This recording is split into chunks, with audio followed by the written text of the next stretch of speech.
Kemudian yang ke-10, mengenal metode orang-orang saleh dalam memanfaatkan waktu. Orang saleh betul-betul mereka gunakan waktunya sebaik-baiknya.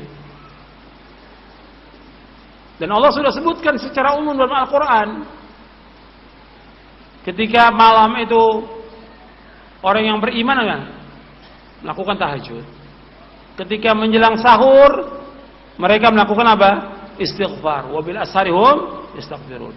Kemudian mereka sholat subuh berjamaah dan bacaannya panjang kalau subuh.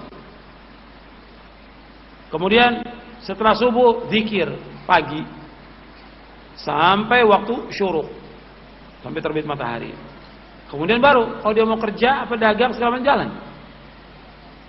Kemudian kerjaannya digunakan sebaik-baiknya sampai waktunya zuhur sholat berjamaah. Waktu zuhur dia ada kerjaan lagi, pada asar dia berzikir lagi kepada Allah, bertasbih kepada Allah sampai terbenam matahari.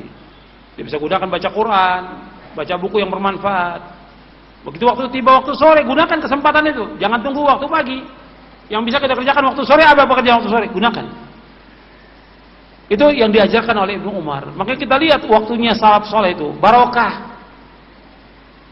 Waktu kita tidak barokah. Habis waktunya buat yang lainnya. Habis waktu.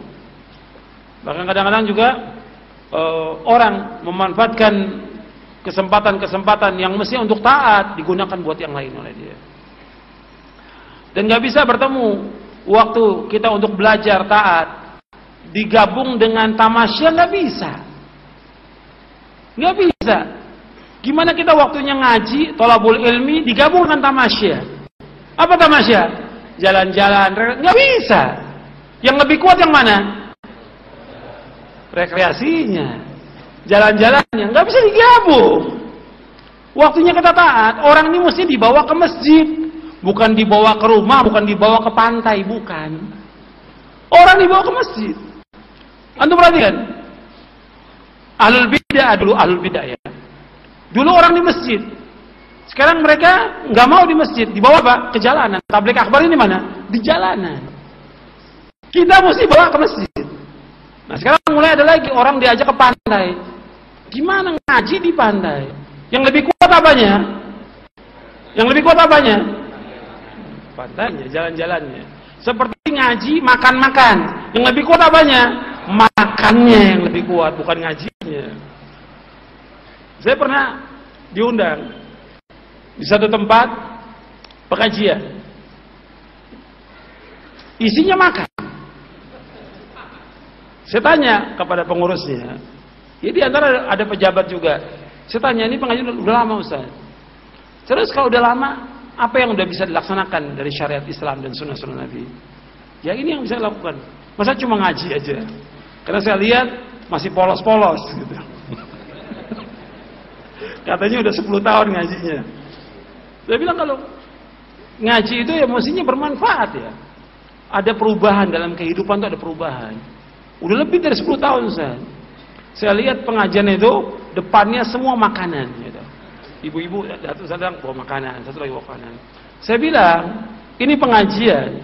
Kalau seandainya pengajian ini 20 tahun, tetap nggak akan ada perubahan. Dan nggak ada manfaatnya pengajian ini. Kenapa? Yang lebih kuat apanya? Makan. Maka saya ingatkan di pengajian saya, nggak boleh bawa makanan. Waktunya makan pasti kita makan. Tapi ketika bawa makanan, yang lebih kuat apanya? Makannya, bukan ngajinya. Ini perhatikan, setan itu berusaha bagaimana membisiki manusia supaya manusia ini lalai dari apa? Dari Allah, lalai terus. Itu perhatikan.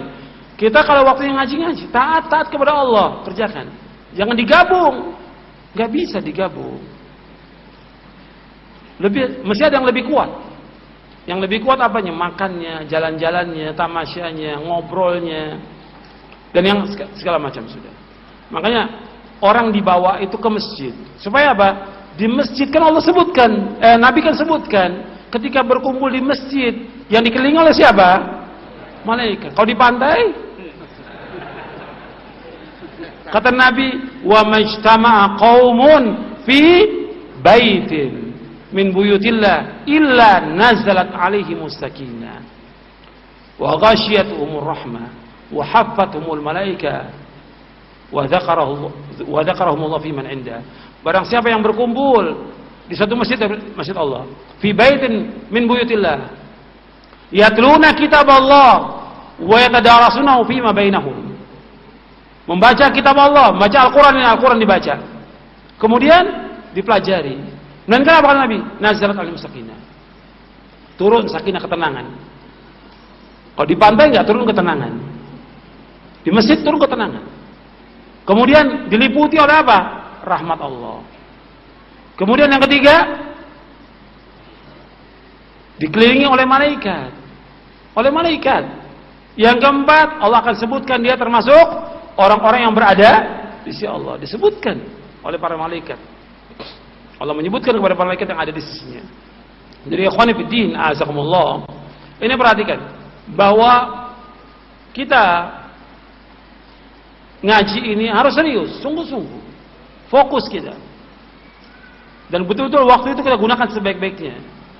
Karena salafus saleh betul-betul gunakan waktu sebaik-baiknya. Antum lihat yang hadir di masjidnya, majelisnya Imam Ahmad berapa orang?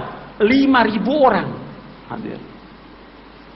Sebagian mencatat, sebagian melihat bagaimana Imam Ahmad menjelaskan kajian itu. Diperhatikan betul-betul. Mereka gunakan waktunya sebaik-baiknya. Bahkan dulu para imam, hatta mereka lagi jalan, digunakan waktunya. Lagi jalan, imam nih keluar nih, digunakan waktunya oleh murid-muridnya, bertanya tentang masalah agama. Sampai ke rumahnya. Bahkan ada imam memberikan syarah sambil berjalan. Syekh Utsaimin, waktu saya belajar dengan Syekh Utsaimin rahimahullah, itu ada pertanyaan dari rumahnya ke masjid. Dari masjid ke rumahnya. Bahkan pernah mensyarah kitab sambil jalan. Karena waktunya nggak mau terbuang dengan sia-sia. Syarah kitab sambil jalan. Jadi waktu itu betul-betul berharga dan bermanfaat. Tapi kalau waktu kita banyak yang terbuang.